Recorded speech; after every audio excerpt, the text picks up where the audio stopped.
అందరికీ నమస్కారం అమ్మ. ఈరోజు మనం తెలుసుకుంటున్న అంశం ఏంటంటే 8వ తరగతి తెలుగులో 14వ పాఠ్యాంశమైన ఉపవాచకమైన కళా వారసత్వం అనే పాఠ్యాంశానికి సంబంధించిన టోటల్ నోట్స్ను చూద్దాం. ఇంకా ఆలస్యం చేయకుండా వీడియోలోకి వెళ్ళే ముందు ఇంకా మా ఛానల్ సబ్స్క్రైబ్ చేసుకుని వాళ్ళు ఎవరంటే దయచేసి సబ్స్క్రైబ్ చేసుకొని లైక్ చేసి షేర్ చేసి మీ ఫ్రెండ్స్కు రిలేటివ్స్ అందరికీ సబ్స్క్రైబ్ చేసుకోమని చెప్పండి. నా ఛానల్ని సబ్స్క్రైబ్ చేసుకొని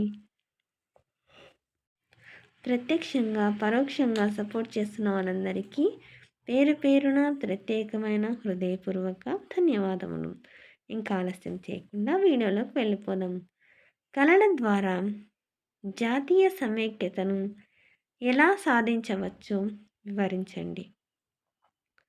జాగ్రత్తగా స్క్రీన్ షాట్ తీసుకున్నాను. అక్షరాలు కనుక క్లియర్గా కనిపించకపోతే నెట్ క్వాలిటీ పెంచుకొని స్క్రీన్ షాట్ తీసుకోండి. మళ్ళీ చెప్తున్నాను కొద్దిగా అక్షరాలు కనుక క్లియర్ కనిపించకపోతే నెట్ క్వాలిటీ పెంచుకొని స్క్రీన్ షాట్ తీసుకోండి. మీకు ఇంకా ఎలాంటి వీడియోస్ కావాలో నాకు కామెంట్ సెక్షన్లో తెలియజేస్తే మీకు అటువంటి వీడియోస్ని అప్లోడ్ చేయడానికి నేను ట్రై చేస్తాను. కొంచెం ఆలస్యమైనా కూడా ఖచ్చితంగా అంటే మీకు అప్లోడ్ చేస్తాను. తర్వాత రెండవ ప్రశ్న, భరతనాట్యం ఇతర నాట్యాలకు తల్లి వంటిది అని ఎలా చెప్పగలవు? జాగ్రత్తగా స్క్రీన్ షాట్ తీసుకోండి. తర్వాత రాజగోపురాలపై 108 అయిపోతేనే కంటిన్యూషన్ భరతనాట్య భంగిమలు ఉన్నాయి.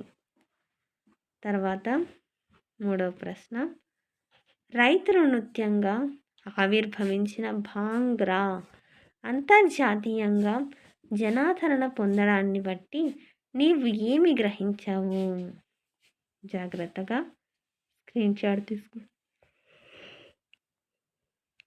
ఇంకా మన ఛానల్ సబ్స్క్రైబ్ చేసుకున్న వాళ్ళు ఎవరైనా ఉంటే దయచేసి సబ్స్క్రైబ్ చేసుకొని లైక్ చేసి షేర్ చేసి మీ ఫ్రెండ్స్కు రిలేటివ్స్ అందరికీ సబ్స్క్రైబ్ చేసుకోమని చెప్పండి.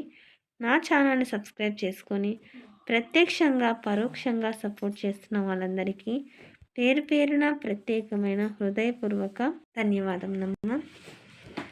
తర్వాత ప్రశ్న, గుస్సాడీల నృత్య రీతిని గురించి రాయండి.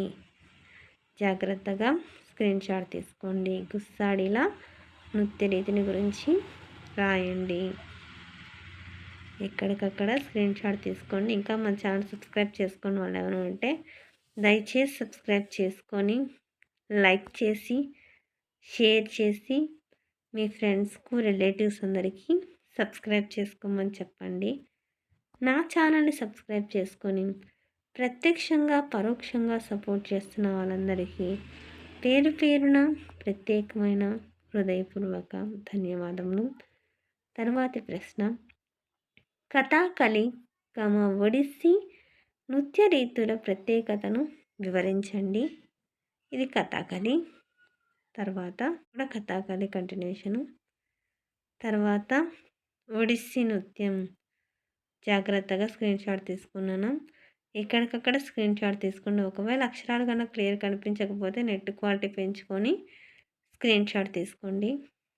తర్వాత ఆరవ ప్రశ్న, హరికథ సామాజిక చైతన్యాన్ని ఎలా కలిగిస్తుందో రాయండి. అందరికీ ధన్యవాదాలమ్మా.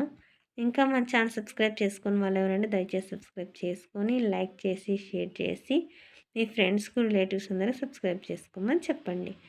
నా ఛానల్ని సబ్స్క్రైబ్ చేసుకొని ప్రత్యక్షంగా పరోక్షంగా సపోర్ట్ చేస్తున్న వాళ్ళందరికీ పేరు పేరున ప్రత్యేకమైన హృదయపూర్వక ధన్యవాదములు. అందరికీ ధన్యవాదాలమ్మా. దయచేసి వీడియోని మాత్రం స్కిప్ చేయొద్దు. ధన్యవాదాలు.